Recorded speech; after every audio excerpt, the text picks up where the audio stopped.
बिस्मिल्लाहिर्रहमानिर्रहीम। अस्सलाम वालेकुम। मेरा नाम सबिन शहबाज है और आप मेरा यूट्यूब चैनल देख रहे हैं। आज के इस वीलॉग में दो अहम केसेस पर बात करेंगे। एक तो सुप्रीम कोर्ट ऑफ पाकिस्तान में मखसूस नशिस्तों के हवाले से जो केस चल रहा है उसकी समाअत थी। उस समाअत में क्या कुछ हुआ और किस तरह आज अवाम ने अपनी आंखों से अपना मैंडेट चोरी और अपने जो मैंडेट है उसका मजाक बनते हुए देखा है। वो तफसीलात आपके सामने रखूंगी। दूसरा, इसी केस में जस्टिस मुजर्रत हिलाली साहिबा की जानिब से किस किस्म के रिमार्क सामने आए हैं, बड़े बचगाना और बड़े ही नॉन सीरियस रिमार्क जो है वो सामने आए हैं। वो क्या थे वो भी आपके सामने रखूंगी। दूसरा, इस्लामाबाद हाई कोर्ट में जजिस सीनियरिटी वाला जो केस है वो अब हतमी मराइल में दाखिल होता हुआ नजर आ रहा है। उसके उससे जो समाअत है उसका हवाला भी आपके सामने रखूंगी। और इस्लामाबाद हाई कोर्ट में जजिस सीनियरिटी वाला जो केस है उसमें किस तरह अटॉर्नी जनरल आज जो है वो हमें नजर आया कि कंफ्यूज थे, फंस गए बेंच के सवालात पर। वो जो है वो भी आपके सामने रखूंगी। लेकिन वीडियो शुरू करने से पहले गुजारिश है कि अगर आपने अभी तक मेरा यूट्यूब चैनल सब्सक्राइब नहीं किया तो जो है वो सब्सक्राइब कर लीजिए और कमेंट सेक्शन में अपनी कीमती राय से जरूर आगाह किया कीजिए। नाज़रीन, मखसूस नशिस्तों पर 12 जुलाई 2024 को फैसला दिया गया, उस पर अभी तक अमल दरामद नहीं हुआ। उस फैसले पर मुख्तलिफ दरखास्तें सुप्रीम कोर्ट में आई, नजरसानी दरखास्तें आई। अब उन नजरसानी दरखास्तों पर समातों का जो सिलसिला है वो शुरू हुआ। गुज़िश्ता हफ्ते मुतफर्रिक दरखास्तों पर समात हुई और आज बाकायदा तौर पर जो मेरिट पर केस है उसकी समात का आगाज जो है वो आज हुआ है। आज की नशरात के हवाले से अहम चीज़ ये थी कि आज की जो नशरात है ये लाइव गई है, यूट्यूब चैनल पर लाइव गई। मुख्तलिफ टीवी चैनल्स ने भी इस नशरात को कट किया, जो समात थी इसको कट किया। आज ये समात लाइव जा रही थी और आज भी जजिस की बॉडी लैंग्वेज, जजिस का एक्सेंट और तमाम चीज़ें वही थी जो गुज़िश्ता समातों में हम देखते आ रहे हैं कि जजिस की रही है। आज मखसूस नशिस्तों के केस में मखदूम अली खान साहब ने अपने दलाइल जो है वो दिए हैं। लेकिन आज की समात में जस्टिस मुशर्रत हिलाली साहिबा ने बहुत ही नॉन सीरियस और बड़े ही जो है वो मतलब वो नजर ये नहीं आ रहा था कि वो सुप्रीम कोर्ट की जज है। जब आज समात का आगाज हुआ तो मखदूम अली खान साहब जो रोस्टर पाए, उन्होंने कहा कि सुप्रीम कोर्ट के फैसले में सीटें इन तमाम लोगों को दी गई हैं जो पार्टी नहीं थे। जो लोग थे उनमें से किसी ने जजसानी अपील जो है वो दायर नहीं की। जस्टिस जमाल मंदोखेल साहब ने सवाल उनसे किया था कि जो लोग पार्टी थे क्या उनमें से किसी ने जजसानी अपील दायर की। मखदूम अली खान साहब ने कहा कि जो लोग पार्टी थे उनमें से किसी ने जजसानी अपील जो है वो दायर नहीं की। मुसरत हिलाली साहब ने कहा कि सुन्नी इत्तेहाद जो है उन्होंने सीटों का मुतालबा किस बुनियाद पर किया था। यहाँ पर जैसे मुसरत हिलाली साहिबा या जैसे जमात मंदोखेल साहब, जैसे शाहिद बिलाल साहब, तमाम का एक ही पॉइंट था कि क्या मखसूस नशिस्तों की जो हकदार ठहराई हैं सुप्रीम कोर्ट ने, सुन्नी इत्तेहाद काउंसिल या पाकिस्तान तहरीक इंसाफ, वो पार्टी थे इस केस में। तमाम जजिस का सवाल जो है वो एक ही रहा। जब मुसरत हिलाली साहिबा ने कहा कि सुन्नी इत्तेहाद वाले आज़ाद थे, किसी पार्टी के साथ थे, उस पर मखदूम अली खान साहब ने कहा कि तमाम आज़ाद उम्मीदवार थे और जिन्होंने आम इंतखाबात के बाद जो है सुन्नी इत्तेहाद का ज्वाइन की थी। जस्टिस मुशर्रत हिलाली साहिबा ने अच्छा यहाँ पर जस्टिस मुशर्रत हिलाली साहिबा जो कि सुप्रीम कोर्ट ऑफ पाकिस्तान में कायमी बेंच की जज है, उसके बिल्कुल साथ पार्लियामेंट हाउस है। पार्लियामेंट हाउस में इस वक्त सुन्नी इत्तेहाद काउंसिल की क़यादत मौजूद है, सेशन में जो है वो मौजूद रहती है और वो ज़ाहिर है एमएनएज हैं। मुशर्रत हिलाली साहिबा ने कहा कि क्या सुन्नी इत्तेहाद जो है पहले एक सियासी जमात थी और क्या सुन्नी इत्तेहाद काउंसिल ने इलेक्शन में हिस्सा लिया, क्या सीनियरिटी जो है इत्तेहाद काउंसिल पार्लियामेंट का हिस्सा थी, क्या आज़ाद अरकान को इस जमात को ज्वाइन करते हैं जो पार्लियामेंट में मौजूद हों। मखदूम अली खान साहब ने कहा कि आज़ाद अरकान जो है वो जीत कर सुन्नी इत्तेहाद काउंसिल में शामिल हुए थे। सुन्नी इत्तेहाद काउंसिल ने आम इलेक्शन लड़ा ही नहीं था और सुन्नी इत्तेहाद काउंसिल मखसूस नशिस्तों की हकदार नहीं है। ये जस्टिस जमाल मंदोखेल साहब कह रहे हैं। यहाँ पर जस्टिस जमाल मंदोखेल साहब ने अपना फैसला सुना दिया है कि सुन्नी इत्तेहाद काउंसिल मखसूस नशिस्तों की हकदार नहीं है, तो ये तमाम तर जो चीज़ें हैं, ये तमाम तर जो अपीलें हैं, ये मंजूर होंगी और सुप्रीम कोर्ट का जो 2024 का फैसला है वो रिवर्स होगा। जस्टिस जमाल मंदोखेल साहब ने कहा कि सुन्नी इत्तेहाद काउंसिल पार्लियामान बना सकती थी लेकिन मखसूस नशिस्तान के हकदार नहीं होंगे। मुसरत हिलाली साहबा ने कहा कि आज़ाद अरकान ने जीती हुई पार्टी में शामिल होना था। सुन्नी इत्तेहाद काउंसिल की अपील पर मुतफिका तौर पर जो है वो क्या उसको मुस्तरद किया जाएगा। मखदूम अली खान साहब ने कहा कि सुन्नी इत्तेहाद काउंसिल की जो दरखास्तें हैं, जो पिटीशन हैं, उसको मुतफिका तौर पर मुस्तरद किया जाएगा। यहाँ पर जैसे मुसरत हिलाली साहिबा ने फिर इंटरप्ट किया। उन्होंने कहा कि सुन्नी इत्तेहाद काउंसिल ने मखसूस नशिस्तों पर कैसे दावा किया, सुन्नी इत्तेहाद काउंसिल को मखसूस नशिस्तें कैसे मिल सकती हैं, पार्लियामेंट में आने वाली जमात में आज़ाद उम्मीदवार शामिल हो सकते हैं, जो सियासी जमात पार्लियामेंट में ना हो उसमें कैसे आज़ाद लोगों को शामिल किया जा सकता है। आप अंदाजा कर रहे हैं कि ये तमाम रिमार्क्स जो है सुप्रीम कोर्ट ऑफ पाकिस्तान की एक आईनी बेंच में बैठी हुई जज साहिबा जो है वो ये रिमार्क्स दे रही हैं। मखदूम अली खान साहब ने कहा कि सुन्नी इत्तेहाद काउंसिल इंतखाबात में हिस्सा नहीं लिया था। सुन्नी इत्तेहाद काउंसिल के चेयरमैन ने खुद आज़ाद हैसियत में, साहिबजादा हामिद रज़ा साहब जो हैं उन्होंने खुद आज़ाद हैसियत में इलेक्शन लड़ा था।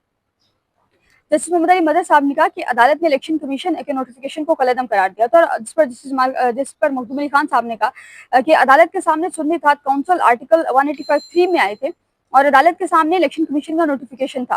मखदूम अली खान साहब ने कहा कि नोटिफिकेशन से अगर कोई मुतासिर होता तो अदालत को नोटिस करना चाहिए था। मखदूम अली खान साहब बोले, जस्टिस जमाल मुंतखिल साहब ने कहा, उन्होंने कहा कि आर्टिकल 225 का इस केस से कोई तलाक कैसे हो सकता है। जस्टिस मोहम्मद अली मज़हर साहब बोले कि ये मामला जो मखसूस नशिस्तों का मामला था, मखसूस नशिस्तें मुतनासिब नुमाइंदगी पर अलॉट होती है और मखसूस नशिस्तों की फहरिस्त सिलेक्शन से कबल जमा होती है। ये जस्टिस मखदूम अली खान साहब अदालत को जो है वो बता रहे हैं। अच्छा, यहाँ पर जस्टिस मुसर्रत हिलाली साहिबा जो है उन्होंने फिर इंटरप्ट किया। उन्होंने कहा, जस्टिस मुसर्रत हिलाली साहिबा ने बोला कि क्या पीटीआई जो है मखसूस नशिस्तों में फरीक थी। जैसे शायद बिलाल जस्टिस मुसर्रत हिलाली की बात से बात में आते बोले, उन्होंने कहा कि हाँ, क्या पीटीआई जो है वो मखसूस नशिस्तों में फरीक बनी थी और क्या जो जमात फरीक ना हो उसे नशिस्तें दी जा सकती हैं। जस्टिस मखदूम अली खान साहब बोले कि जो सियासी जमात फरीक ना हो उसे नशिस्तें नहीं मिल सकती। और जस्टिस याया ने कहा था कि पीटीआई केस में फरीक नहीं थी। जस्टिस महमूद मुखिल बोले कि इस वक्त इलेक्शन कमीशन के किरदार को भी हमने देखना था। मेरे मुताबिक इलेक्शन कमीशन ने अपनी जिम्मेदारी पूरी नहीं की थी। ये जस्टिस जमात मंदुखेल साहब के रिमार्क्स हैं। जस्टिस मुसर्रत हिलाली साहिबा ने कहा कि पाकिस्तान तहरीक इंसाफ को फिर ये नशिस्तें जो हैं अगर सुन्नी इत्तेहाद काउंसिल उम्मीदवार नहीं है तो फिर पाकिस्तान तहरीक इंसाफ को नशिस्तें जो हैं किस बुनियाद पर दी जाएंगी। अच्छा, यहाँ पर जस्टिस जमाल मुंतखिल ने ग्राउंड रियलिटीज पर आया। उन्होंने कहा कि मेरे फैसले में 39 लोगों को तहरीक इंसाफ पर डिक्लेयर करके नशिस्तें देने का कहा गया था। कोई फार्मूला नहीं था कि दरमियान का रास्ता चुना जाएगा। मैंने सारी रात जाग कर जो दस्तियाब रिकॉर्ड था उसका जायजा लिया और दस्तियाब रिकॉर्ड के मुताबिक पार्टी सर्टिफिकेट और पार्टी वाबस्तगी के खाने में 39 लोगों ने पीटीआई लिखा था। जस्टिस मोइनुद्दीन खान साहब ने कहा कि ये रिकॉर्ड अदालत के सामने नहीं है। जस्टिस जमाल मुंतखिल साहब बोले कि ये रिकॉर्ड अदालत की जानिब से इलेक्शन कमीशन के लिए मांगा गया था और एक सीधी फैसले में 39 लोगों को तहरीक इंसाफ पर डिक्लेयर किया गया था। मखदूम अली खान साहब बोले कि 41 लोगों को वक्त दिया गया कि वो 15 दिनों में सियासी जमात को ज्वाइन कर सकते हैं। जस्टिस नईमुल तरफगान ने भी अपने अक्सरियती फैसले में यही कहा था कि जिन लोगों को मखसूस नशिस्तें दी जा रही हैं वो इस पर जो है वो कर सकते हैं।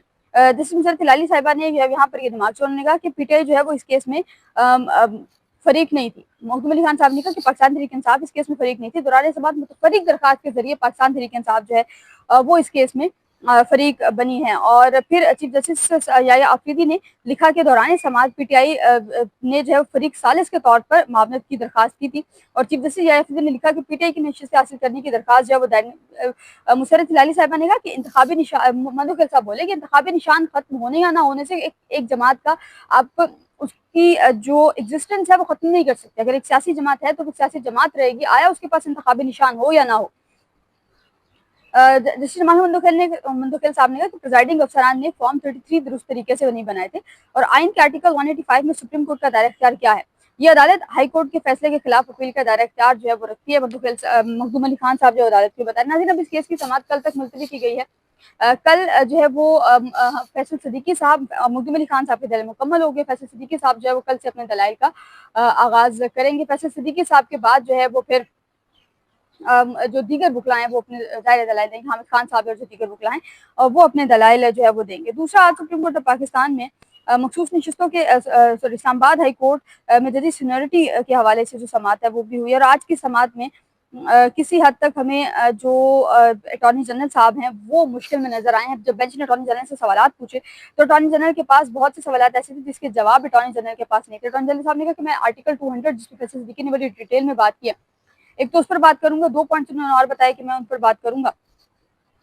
फैसल सिद्दीकी ने आज अपने दलाइल में बड़ा वाजिया कहा कि आइन को और कानून को, हमारी पार्लियामेंट को, हमारी जो सदर है, हमारे वज़ीर आज़म है, यानी कि मुल्क की जो पूरी एग्जीक्यूटिव है उसको जदीद सीनियरिटी के मामले पर धोखे में रखा गया है।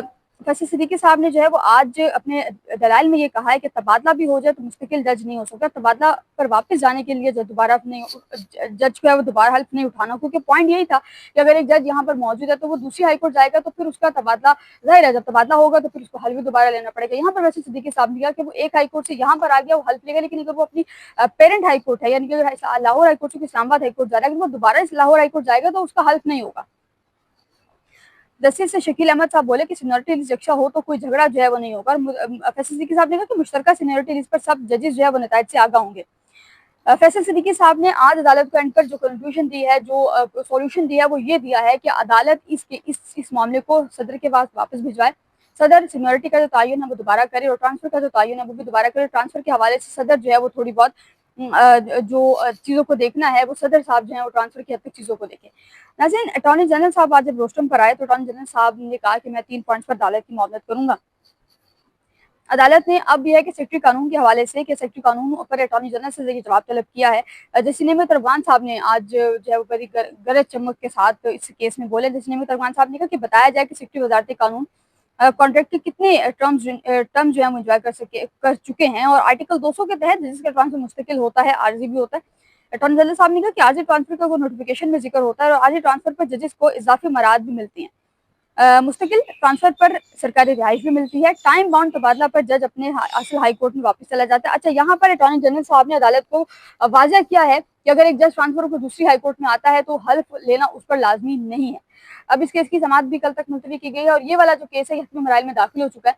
कल से अटॉर्नी जनरल साहब अपने दलाइल खत्म कर लें, कल अटॉर्नी जनरल साहब अपने दलाइल खत्म कर लेंगे। होपफुली कि कल ही इस केस का जो फैसला है वो महफूज हो जाएगा। समाअत मुकम्मल होगी, उसके बाद फिर इस केस का जो फैसला है वो महफूज होगा। कल सुप्रीम कोर्ट ऑफ पाकिस्तान के लिए एक अहम दिन होने जा रहा है क्योंकि कल इस्लामाबाद हाई कोर्ट में वाला जो केस है ये भी कंक्लूड होगा।